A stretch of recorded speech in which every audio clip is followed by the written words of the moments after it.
Zelensky की परमाणु चाल, एटमी जंग से बचेगा यूक्रेन।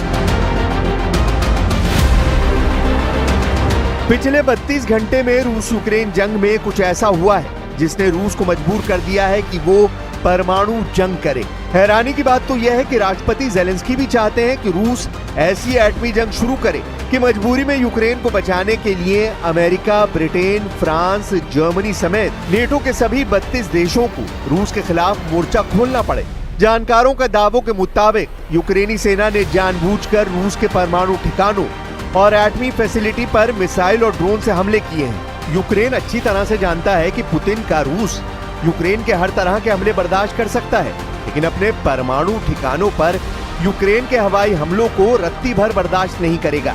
इसीलिए बार बार यूक्रेन रूस के उन सैन्य ठिकानों पर हमला करने की कोशिश में जुटा है जो पुतिन को बेहद नाराज कर दे और रूस किसी तरह से परमाणु युद्ध शुरू कर दे।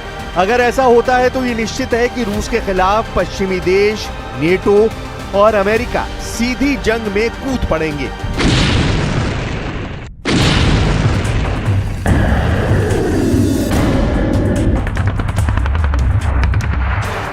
इधर रूस पिछले 10 दिनों से यूक्रेन पर बेहद तेज रफ्तार हमले कर रहा है। दावों के मुताबिक रूस इस वक्त ईरान निर्मित शाहिद 136 ड्रोन, इस्कंदर एम मिसाइलों, सुखोई सीरीज के लड़ाकू विमानों, टीयू सीरीज के बम वर्षकों से बेहद सटीक हमले यूक्रेन पर कर रहा है।